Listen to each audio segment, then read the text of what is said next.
Glória a Deus, amém. É um prazer estar com vocês aqui mais um dia. Quero compartilhar algo com vocês nesta noite. Eu queria que você fosse muito abençoado, amém. Eu quero compartilhar com vocês um tema muito importante. Eu quero falar hoje sobre fome de Deus ou saciado do mundo. Para isso eu convido você que acompanhe comigo aqui Mateus 4:4. E eu espero que o Espírito Santo de Deus possa alcançar a sua vida nesta noite. Amém? Mateus 4:4, você pode acompanhar comigo aqui.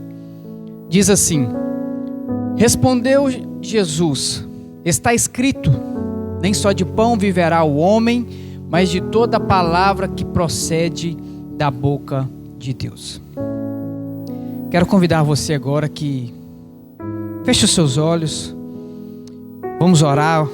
Espírito Santo de Deus, eu quero pedir ao Senhor, meu Pai, para que o Senhor ministre a Tua palavra nos nossos corações. Cada pessoa, Pai, que irá ouvir esta mensagem, cada pessoa aqui que possa ser tocado pelo Teu Espírito Santo, me usa como canal de bênção e que o Senhor venha falar conosco no nome do Senhor Jesus Cristo. Amém. Amados, quando nós ouvimos uma palavra como essa, qual nós acabamos de ler, Jesus então, ele respondendo algumas indagações, ele disse: está escrito, nem só de pão viverá o homem, mas de toda a palavra que procede da boca de Deus.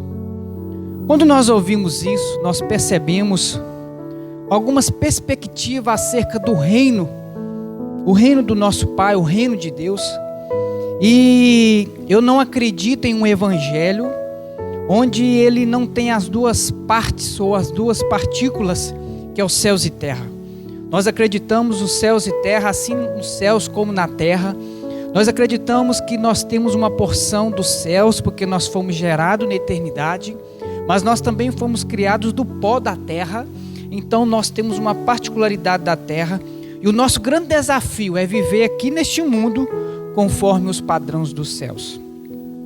E quando nós percebemos esta passagem, dentro de uma perspectiva bíblica, e dentro daquilo que o Senhor Jesus estava querendo dizer, nós percebemos que aqui vai muito mais além da natureza humana, vai muito mais além do natural. Todos nós sabemos que o ser humano, ele tem a sua necessidade fisiológica, a sua necessidade física. Todos nós temos uma necessidade de alimentarmos. Todos nós comemos, dormimos, deitamos.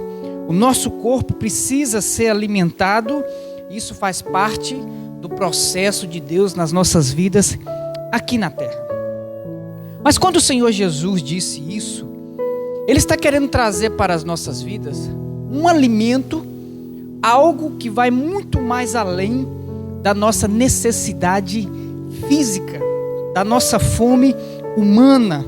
Ele está falando de uma fome que está dentro de nós, uma fome e sede em buscar a palavra de Deus, os anseios de Deus, a vontade de Deus aqui na terra.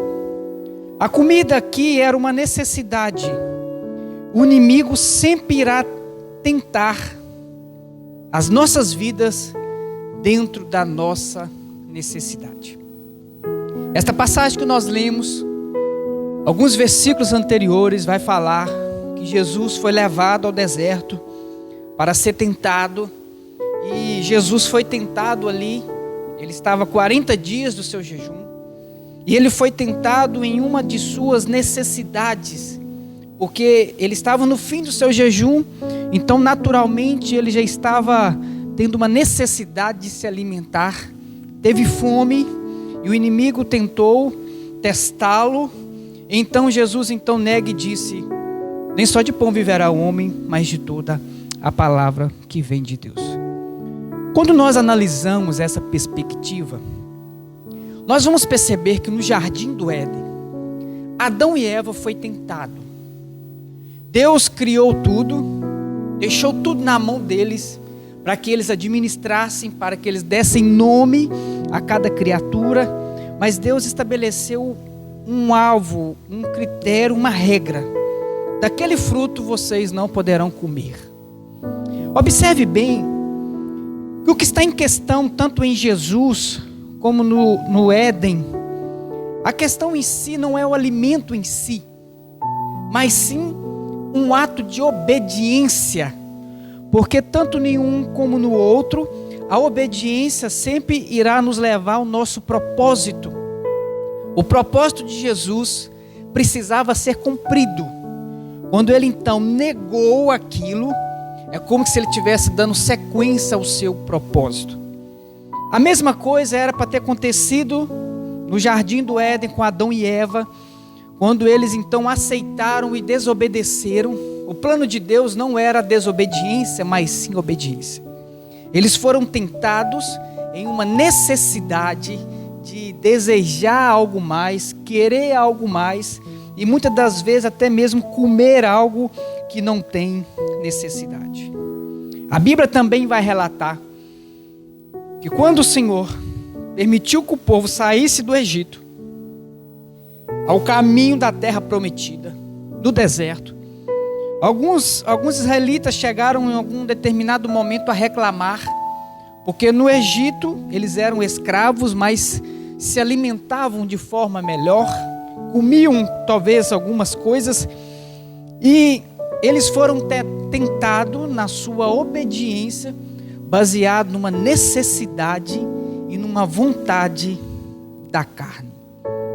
O que eu quero trazer para as nossas vidas hoje é que muito mais do que saciar a nossa fome, muito mais do que saciar os nossos desejos, Deus ele quer nos encher de uma fome, quer colocar uma sede em nós em buscá-lo, uma fome pela sua presença.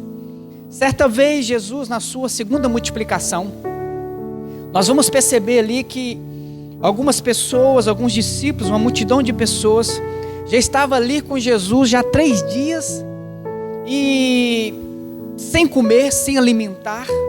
Jesus então houve uma necessidade de multiplicar o alimento para aquelas pessoas, porque algumas pessoas talvez teriam que andar, percorrer alguns lugares para chegar nas suas casas, e aquelas pessoas estavam ali somente querendo algo a mais do Senhor Jesus.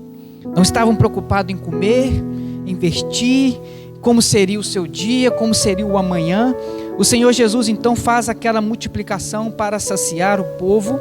E o que eu quero que você entenda, Salmos 42:2 diz assim: a minha alma tem sede de Deus, do Deus vivo. Quando entrarei e me apresentarei ante a face do Senhor? Aqui o salmista expressa algo que ele sente dentro de si acerca de uma vontade, de um desejo a mais do Senhor. E é exatamente isso que o tema está dizendo: fome de Deus ou saciado do mundo? João 6,35 ainda diz assim: e Jesus lhe disse: eu sou o pão da vida, aquele que vem a mim não terá fome, quem crê em mim nunca terá sede. Nós começamos então a entender que quando a Bíblia fala de fome, vai muito mais além de uma perspectiva natural, porque o reino de Deus, ele é baseado na nossa natureza humana e numa natureza sobrenatural da grandeza de Deus. Deus sempre quer nos abençoar na terra de uma forma sobrenatural. Quem crê nisso? Quem está me entendendo? Amém?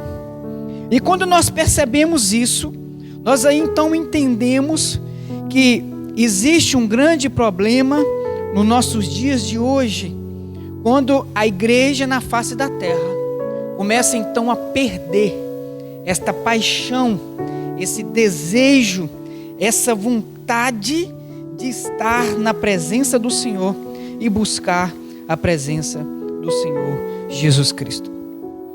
Mateus 5,6 diz assim: bem-aventurados que têm fome e sede de justiça, porque serão fartos.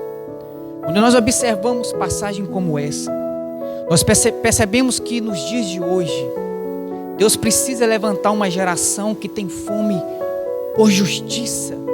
E não uma justiça humana, mas uma justiça capaz de defender os princípios e a lei, porque a justiça ela é movida por leis e decretos. E nós, como servo de Deus, nós temos as leis do Senhor que está na palavra, que são os mandamentos, que são os princípios.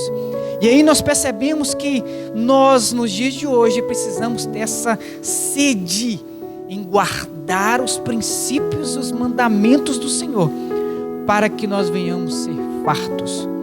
O Senhor Jesus chegou a dizer: vinde a mim todos que estáis cansados e oprimidos, e eu vos aliviarei.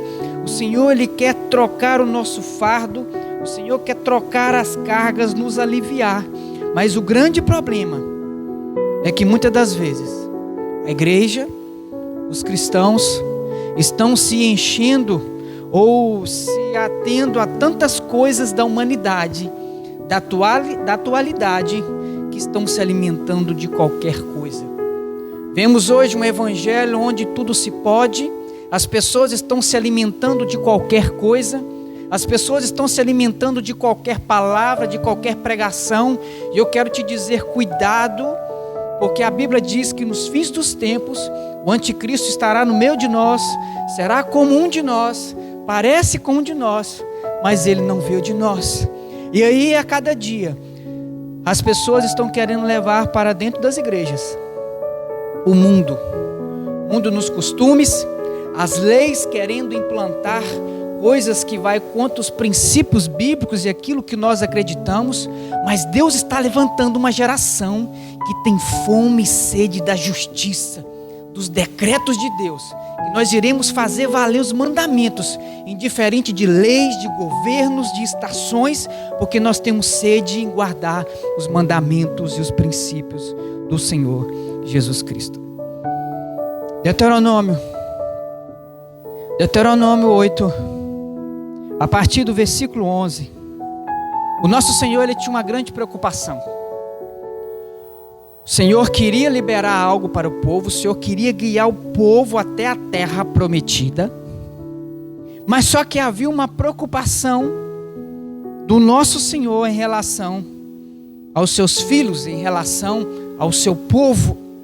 E aí nós vamos observar em Deuteronômio 8, é exatamente o contexto que nós vivemos nos dias de hoje. Deuteronômio 8, a partir do 11, diz assim: guarda-te, para que te não esqueças do Senhor teu Deus, não guardando os seus mandamentos e os seus juízos, e os seus estatutos que hoje te ordeno.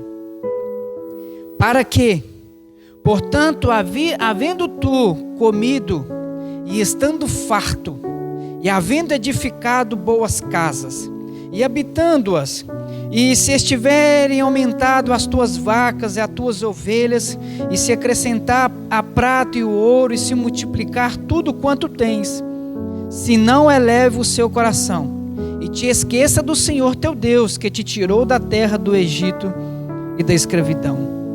No versículo 17 diz assim: e não digas ao teu coração: a minha alma e a fortaleza do meu braço me adquiriram este poder.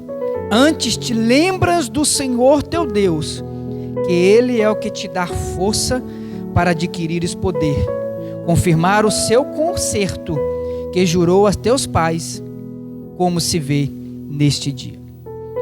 Amados, o grande problema da humanidade, dos cristãos, nos dias de hoje, é que, pelo fato das pessoas estarem alimentando tanto das coisas do mundo, da modernidade, dos prazeres, do excesso de comida, do excesso de fartura, o Senhor nosso Deus lá atrás, Ele alertou o povo, dizendo mais ou menos assim: vigia, tome cuidado, esteja atento, porque para que, se porventura, depois que vocês têm havido comido, está farto, depois de ter adquirido suas casas, suas propriedades, depois de ter aumentado os seus gatos, suas ovelhas e o ouro se multiplicado, cuidado para não se esquecer do Senhor teu Deus.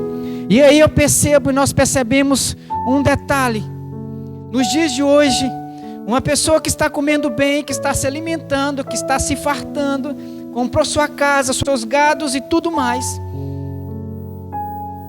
essa pessoa vai se preocupar com a igreja? Essa pessoa vai se preocupar com o reino de Deus? Essa pessoa vai se preocupar com o próximo? Não falta nada. Ela está tão saciada do mundo, tão saciado das coisas, tão saciado dos bens materiais e humanos, que esqueceu da parte da eternidade, da parte do corpo de Cristo, da parte da igreja. E a pergunta que eu faço para concluirmos neste momento: será que nós, nos últimos dias, nós temos tido fome de Deus, ou estamos saciados do mundo?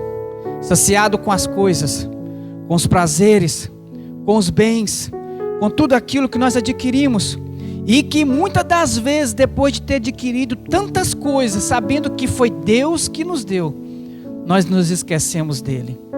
Talvez você que está me ouvindo, você que está aqui, talvez você se afastou da presença do Senhor, talvez você estava distante dos caminhos do Senhor, talvez você não está vivendo mais aquilo que Deus te chamou. E nesta noite Ele quer que você se lembre daquele dia que Ele tirou do Egito, daquele dia que Ele te curou, daquele dia que Ele salvou a sua casa, daquele dia que Ele te prosperou, daquele dia que Ele ouviu o seu pedido e resolveu te abençoar. Eu quero orar por você neste momento, para que o Espírito Santo de Deus comece a enxertar dentro de você fome pela presença de Deus. Meu amado, não é problema nós adquirirmos, nós comermos bem, nós temos propriedades, nós vivemos a prosperidade, isso não é problema, é bênção de Deus. O grande problema é quando nós começamos a ficar fartos disso e esquecemos do reino, esquecemos da eternidade, esquecemos da igreja, esquecemos do corpo de Cristo. Aí torna-se um grande problema. Eu quero orar por você agora. Eu quero pedir ao Espírito Santo de Deus para que visite agora a sua vida, para que Deus coloque fome e sede em seu coração, fome pela presença, fome pela leitura da palavra, fome pela oração, fome pelo jejum. Eu quero pedir ao Senhor que levante uma geração que tem fome e sede por justiça, fome e sede em guardar os mandamentos, fome e sede em guardar os princípios. Deus, levante uma geração comprometida com o Senhor. Não permita que essa geração venha se alimentar de qualquer porcaria gospel, de qualquer moda dos dias atuais, mas que nós venhamos ter fome e sede da Tua vontade e da Tua palavra, no nome do Senhor Jesus. Que Deus possa abençoar você.